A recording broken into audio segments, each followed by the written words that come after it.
Shalom, kasih Kristus, tetaplah melekat dalam Tuhan melalui renungan ini. Mari kita bangun keimanan kita untuk dapat berdampingan dengan rukun. Kita berdoa. Bapa yang baik, terima kasih. Hari ini kembali firman kami dengar. Biarlah lewat firman Tuhan yang kami dengar hari ini, agar iman percaya kami dapat bertumbuh dan kami dapat hidup berdampingan bersama dengan saudara-saudara kami dalam satu gereja Tuhan, di mana kami hidup rukun agar berkat Tuhan dicurahkan dalam kehidupan kami dan gereja kami. Terima kasih Tuhan, ini doa kami yang kami alaskan dalam nama Tuhan Yesus kami berdoa. Amin. Kasih Kristus melekat dalam Tuhan bertema hidup rukun dalam Mazmur 133 ayat 1. Demikian firman Tuhan, sungguh alangkah baiknya dan indahnya apabila saudara-saudara diam bersama dengan rukun. Hampir semua orang merencanakan anak-anaknya dengan pendidikan yang tinggi. Bila memungkinkan, anak-anaknya diarahkan meraih gelar sebanyak-banyaknya.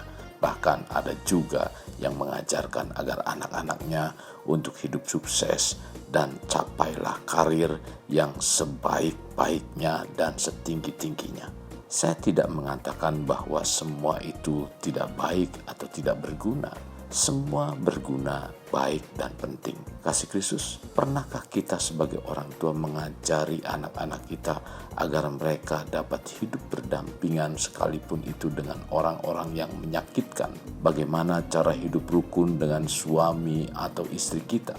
Semua orang pasti menginginkan hidupnya rukun dan dipenuhi damai sejahtera. Bila kita masing-masing dapat hidup diam bersama dengan rukun, pasti saat berkeluarga atau hidup suami istri akan memiliki hubungan suami istri yang harmonis. Hubungan antara orang tua dan anak-anak begitu dekat dan kompak. Demikian juga dengan keluarga Allah secara rohani, di mana masing-masing setiap jemaat di gereja lokal diam bersama-sama dengan rukun. Maka gereja tersebut menjadi tempat yang paling nyaman karena terdiri dari keluarga-keluarga, pribadi-pribadi yang hidupnya dapat diam bersama-sama dengan rukun. Daud mengungkapkan suatu kebenaran bahwa rumah tangga atau keluarga yang hidup dalam kerukunan akan menjadi tujuan Tuhan mencurahkan berkat-berkat-Nya. Sungguh alangkah baiknya dan indahnya apabila saudara-saudara diam bersama dengan rukun. Sebab kesanalah Tuhan memerintahkan berkat kehidupan untuk selama-lamanya. Mazmur 133 ayat 1 dan 3. Kasih Kristus, bila kita merindukan gereja tempat di mana kita beribadah mempunyai jemaat yang dapat hidup secara berdampingan dengan rukun, perlu dimulai dari rumah tangga atau keluarga terlebih dahulu.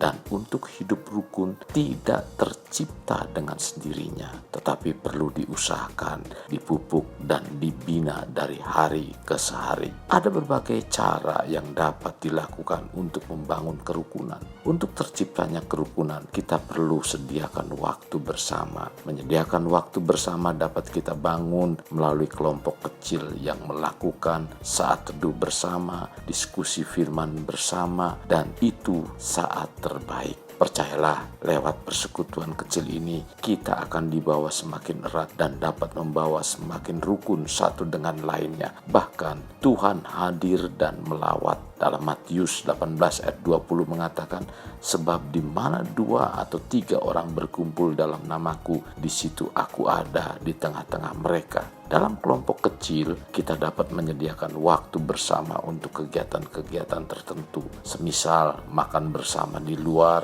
pada waktu libur atau pergi piknik bersama. Ketika kita hidup rukun dan kompak, ikatan emosi antara anggota dalam kelompok kecil akan semakin kuat. Kasih Kristus, kita sebagai keluarga Allah dalam gereja lokal perlu mempraktekkan kasih. Mempraktekkan kasih dapat dimulai dari keluarga kita. Karena keluarga kita adalah gereja terkecil. Kasih dapat dinyatakan dengan saling peduli, memperhatikan, menghargai, menghormati, dan menolong kepada kelompok kecil kita, dan dapat diteruskan kepada kelompok lain dalam satu gereja lokal. Dalam Matius 7 ayat 12a mengatakan, segala sesuatu yang kamu kehendaki supaya orang perbuat kepadamu, perbuatlah demikian juga kepada mereka. Jika kita mau dikasihi, kita pun harus belajar mengasihi. Kalau kita tidak mau disepelekan, kita pun tidak boleh menyepelekan orang lain. Oleh karena itu, bertolong-tolonglah menanggung beban. Demikianlah kamu memenuhi hukum Kristus. Galatia 6 ayat 2. Mari kita bangun persekutuan di gereja lokal kita dengan diam bersama secara rukun agar Tuhan mencurahkan berkat-Nya. Kasih Kristus, jadikan hidup kita untuk lebih bermakna, membangun pribadi bermakna, dimulai dari pribadi kita. Kita berdoa. Bapa Surgawi, terima kasih buat hari ini Engkau mengajarkan kepada kami agar kami terus untuk hidup rukun bersama dalam kehidupan kami bergereja. Terlebih Tuhan dalam satu gereja lokal. Tuhan pimpin kami supaya kami semakin erat, semakin intim satu dengan yang lain, bahkan semakin berbagi kasih ketika kami berlebih, ketika kami dipercayakan Tuhan dengan berkat-berkat yang ada, kita atau kami bisa berbagi satu dengan yang lainnya Tuhan. Ini doa kami yang kami alaskan dalam nama Tuhan kami Yesus kami berdoa. Amin. Kasih Kristus, mari kita akhiri dengan mengedahkan kedua tangan kita. Terimalah anugerah berkat dari Allah Bapa, kasih sayang daripada Yesus Kristus, dan persekutuan dengan Roh Kudus yang mencurahkan berkat secara rohani, berkat secara jasmani, dan berkat secara ekonomi, di mana berkat Abraham, berkat Ishak, berkat Yakub dicurahkan dan dilimpahkan dari saat sekarang sampai Maranatha tiba dalam nama Tuhan Yesus. Amin. Sampai jumpa di renungan berikutnya. Tuhan Yesus memberkati.